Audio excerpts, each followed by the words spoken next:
राधाकृष्णन एक विलक्षण प्रतिभा के धनी थे। वो आज ही के दिन 5 सितंबर 1888 को तमिलनाडु के एक छोटे से गांव में जन्म लिए थे। वो प्रारंभिक शिक्षा किए, फिर स्कॉलरशिप के पढ़ाई से आगे बढ़े और फिर बाहर जाके कई सारे डिग्रियां हासिल की और विदेशों में जाकर पढ़ाए। ये अपने काबिलियत के दम पर बनारस हिंदू यूनिवर्सिटी यानी BHU के कुलपति नियुक्त हुए। इसके बाद इनकी और भी योग्यताओं को देखते हुए इन्हें भारत का राजदूत बनाकर उस समय सोवियत संघ भेजा गया। उनके इन गुणों को और आगे बढ़ाते हुए उन्हें भारत का उपराष्ट्रपति नियुक्त किया गया। तो वाइस प्रेसिडेंट में भारत के पहले उपराष्ट्रपति चुने गए थे हमारे राधाकृष्णन जी। फिर हमारे दूसरे राष्ट्रपति के चुनाव में भी इन्हें स्थान दिया गया। तो ये भारत में आप देखिएगा शिक्षा के दम पर जो भी बड़े मुकाम हासिल करने थे वो सारे मुकामों को इन्होंने हासिल किया। अब कुछ लोग कहते हैं कि पढ़ लिख के कोई राजा बनता, ऐसे गधों से दूर रहना चाहिए। यहाँ पर पढ़ लिख के राजा बनने का यहाँ पे तो पढ़ाई लिखाई बहुत ज्यादा जरूरी है। भारत एक विश्व गुरु के तौर पे जाना जाता था। हमारे यहाँ एक से एक शिक्षक आए लोग जो शिक्षा दिए लोग। देखिए शिक्षक एक दीपक के समान होता है जो खुद जल के दूसरों को रोशनी करता है। शिक्षक का काम होता है दूसरों को मार्गदर्शित देना। वो अपने शिक्षक और सड़क खुद अपने जगह पे रहते हैं, दूसरों को मंजिल तक पहुंचाते हैं। शिक्षक एक ऐसा चीज होता है जो हारना पसंद करता है अपने विद्यार्थियों से। एक बार मेरे साथ हुआ, एक मेरा स्टूडेंट था, बहुत शरारती बहुत ज्यादा था। उसका सिलेक्शन हो गया और उसका शौक था कि उसको मतलब अधिकारी बनना, तो DSP हो गया था। तो एक बार बड़ा जिद किया कि सर ऑफिस में छुट्टी का समय आइए ना कभी, हमारे ऑफिस के सारे स्टाफ लोग भी मिलना चाहते हैं प्लीज। बहुत रिक्वेस्ट किया तो हम उसको गए, बताए नहीं कि हम इतना बोले थे आ जाएंगे लेकिन टाइम नहीं बताए। वहां गए तो उसका सिक्योरिटी गार्ड हमको रोक दिया। हम तो मास्क लगाए थे, कोरोना चल रहा था यहाँ पे। कहा कि रुकिए अभी यहाँ पे सर बिजी है। हमको बड़ा खुशी हुआ, हम चुपचाप बताए नहीं यहाँ पे। कहा कि सर मीटिंग में है। हम क्या अच्छा रुको। तो हमने उसको कॉल किया कि कहाँ हो, तो कह रहे सर ऑफिस में है। हमें बाहर खड़े हैं। दौड़ा आया और उसको कहा कि तुम सर हमारे खान सर। तो कह रहे तो उसने भी पहचान लिया। हम कहे कि देखो बहुत अच्छा बात है कि इसने अपनी जिम्मेदारी बहुत अच्छे से निभाई है।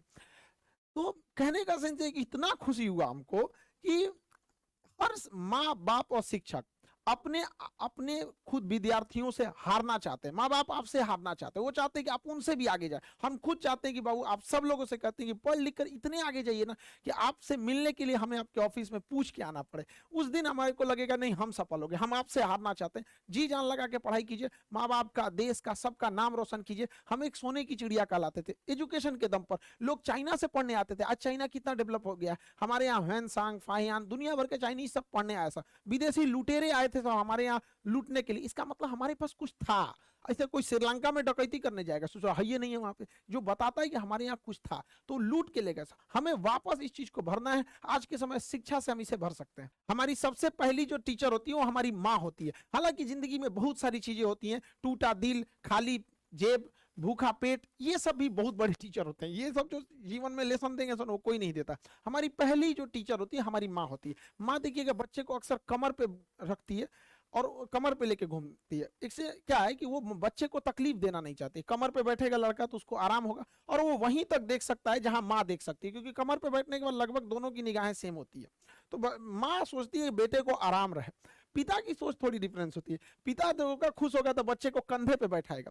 हाँ, पिता को पता है कि कंधे पे तकलीफ होगी, उसको बैठने में उतना आराम नहीं मिलेगा, लेकिन इसकी नजरें पिता की नजर से भी ज्यादा दूर तक जाएगी। तो पिता चाहता है कि जहां तक वो पहुंच पाया उसका बेटा उससे भी आगे जाए। तो माँ बाप के प्यार में थोड़ा सा अंतर होता है। लेकिन अगर वही शिक्षक को देखिएगा, शिक्षक कभी आपको कंधे या गोद पे नहीं बैठाने वाला। वो जब भी बैठाएगा तो आपको अपने पैरों पे खड़ा होना सिखाएगा, क्योंकि शिक्षक को पता है कि आज नहीं तो कल आपको इन उंगलियां, इन गोद, इन कंधों को छोड़कर आपको अपने पैर पे ही खड़ा होना पड़ेगा। इसलिए पहले दिन से ही टीचर आपको अपने पैरों पे खड़ा होना सिखाएगा और वो सिखाएगा कि दुनिया का मोहताज मत बनिए। आपको आप जाएंगे स्कूल में, छोटे बच्चे प्रेयर में लाइन लगाया जाएगा, टिफिन टाइम में उसको देखेगा डिसिप्लिन में है या नहीं है, हर एक टीचर का। तो बहुत सारे बच्चों को बचपन में हम लोग को भी टीचर डांट देते तो समझ बुरा लगता था, लेकिन अब समझ में आता है कि उन्हीं जो डांटे, घर वालों ने भी डांटा, जो भी हम लोग को साथ पिटाई हुआ, आज उसी का नतीजा है कि हम लोग पढ़ भी लिए लोग। वरना पहले तो आदमी पढ़ाई शौक से डर से करता था वहां पर।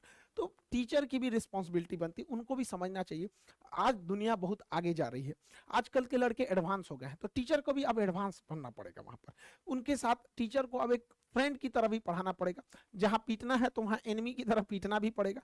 तो दोनों बैलेंस करना जरूरी है। हमारे देश में शिक्षकों की कभी कोई कमी नहीं है, चाहे वो हमारे आचार्य चाणक्य हों, जिन्होंने एक इतने बड़े कुशासन के धनानंद को समाप्त करके एक साधारण व्यक्ति को रंग से राजा बना दिया। वहां पर हमारे द्रोणाचार्य रहे हो या स्वयं कृष्ण भगवान रहे हो, जिन्होंने गीता में अर्जुन को न जाने कितनी शिक्षाएं दी, वो युद्ध के मैदान में ही इतनी बड़ी शिक्षा दी है। तो हमारा देश जो है ऐसे ही नहीं विश्व गुरु कहलाता है। विश्व के जो भी बड़े बड़े गुरु हुए हैं वो यहाँ से ताल्लुक रखते थे, तो हम विश्व गुरु कहलाते थे। हमारा कर्तव्य बनता है कि हम इस धरोहर को, इस जिम्मेदारी को संजो के रखें। ये हमारा कर्तव्य बनता है कि हम इसे और आगे ले जाएं, न कि हमें इसे धूमिल करें, क्योंकि इस धरोहर हमें विरासत में मिली है, न कि हम लोगों ने इसमें बहुत बड़ा योगदान दिया। हमारे पूर्वजों की विरासत है, हमें कोशिश करना चाहिए कि इसे आगे बढ़ाएं। एटलीस्ट अगर आगे नहीं बढ़ा सकते हैं तो इसे स्टेबल रखें, न कि इसे धूमिल करें। अभी क्या है कि टीचिंग फील्ड में बहुत सारा चीज जो हो गया है, वाहियात चीजें आ गई हैं। कुछ टीचरों को देख रहे हैं, खास करके भाई हम क्या ही बताएं, कुछ फीमेल टीचरों से रिक्वेस्ट है कि आप पढ़ाने आ रहे हैं तो अपने पर्सनल लाइफ को अपने घर पे रखिए। टीचर की सोशल जिम्मेदारी भी होती है, वो एक स्टूडेंट के लिए रोल मॉडल होता है। क्लास में आके उल्टा सीधा एक्टिविटी करिएगा, कई को देख रहे थे क्लासों में आके आंख मार रहा है, उल्टा सीधा कमेंट पढ़ना है। देखिए कमेंट रहे ना रहे ऐसे ही झूठे पढ़ देते हैं सब। तो ऐसे टीचर लोगों को भी कहते हैं ध्यान दिया कीजिए। हम ही लोग हैं भाई, किसी दिन बाल कटवाएंगे तो कभी ज्यादा काट देगा, तो पता है कि लड़का पूछने वाला है कि सर आज बाल ज्यादा काट दिया, तो क्या हम ये कमेंट पढ़ेंगे? इग्नोर करेंगे हम ये सब चीजों को। कोई क्वेश्चन पूछ रहा है तो उसको पढ़ेंगे, तो जानबूझ के ऐसा ऐसा कमेंट पढ़ेगी, सर मैडम आज गोर लग रही है, ससुरे ने फिल्टर और मेकअप हटा के देखो दलिदर लगेगी, यहाँ पे अपने से सोच लेना है। तो देखिए हम किसी से, हमारा कोई द्वेष नहीं है, बस हम इतना कहना चाहते हैं कि हमारे देश की जो संस्कृति है, जो हमारे देश की विरासत है, उसे खिलवाड़ करने का अधिकार किसी को नहीं है। अगर कोई उससे खिलवाड़ करेगा तो हम उसका विरोध करेंगे। हम हाथ जोड़ के विनती करते हैं कि हमारे देश की जो धरोहर है उसे बचा के रखिए। हमारा देश विश्व गुरु के नाम से जाना जाता है। इस धरोहर, इस संस्कृति को बचा के रखिए। यह भी आपकी एक देशभक्ति है, इसे बचा के रखना है। जिसको बहुत ज्यादा शौक है इंग्लैंड चल जाए ना, वहां जैसे मन वैसे पढ़ाना है पढ़ाओ, जो मन पहन के पढ़ाना है पढ़ाओ यहाँ पर, लेकिन हमारे देश की जो धरोहर, जो संस्कृति है, उसे बचा के रखिए। हम प्रेम से समझा रहे हैं, वरना फिर लड़का आप लोग को उल्टा सीधा सुनाएगा तो आप कहिएगा लड़का बोलते हैं सब। इस टीचर के अंदर ये समझ होनी चाहिए कि हमें किस तरह के भाषा का प्रयोग करना है, या फिर किस तरह के कमेंट्स को पढ़ना है, कैसे कपड़े पहनने। अब ये सब समझाने की चीजें हमारे यहाँ। टीचर की पहचान उसके पढ़ाने से होनी चाहिए। जैसे हमारे संदीप महेश्वरी सर, इनकी पहचान क्या है? मोटिवेशनल वीडियोस देते हैं, इनके कंटेंट जो होते हैं मोटिवेशन से रहते हैं। ये हमारे विवेक बिंद्रा साहब बिजनेस कोच हैं, बिजनेस के नए नए आइडियाज देते हैं। यहाँ पर एपीजे अब्दुल कलाम क्यों जाने जाते हैं? मिसाइल मैन के लिए। खान सर के बारे में कुछ क्यों जाने जाते हैं? तो जटिल चीजों को समझा देते हैं, ना कि नाचने गाने के लिए। यहाँ पर तो कई ऐसे टीचर हैं जो पढ़ाने से ज्यादा नाचने गाने के लिए फेमस है। तो प्लीज आप लोगों से हाथ जोड़ के विनम्र विनती करते हैं कि आप ध्यान दीजिए। समाज का एक आप रोल मॉडल हैं, आपको समाज के हिसाब से चलना पड़े। देश ने इतना बड़ा धरोहर दिया है। भारत में जितना शिक्षकों का कदर होता है ना, उतना विश्व में कहीं नहीं होता है। आपको विश्वास नहीं होगा, चलिएगा अमेरिका में, एक के रेस्टोरेंट में टीचर चाय पी रहा है, में कोनो लड़का अपनी गर्लफ्रेंड को लेकर आके चाय पी रहा है। हमारे यहाँ आज भी संस्कार जितना टीचरों को दिया जाता है, हमारे यहाँ कहा जाता है गुरु गोविंदो पाकरो काको लागो पाए, बलिहारी गुरु आपने गोविंद दियो बताए। हमारे यहाँ भगवान से बड़ा दर्जा दे रहा है। तो आप इसको समझिए।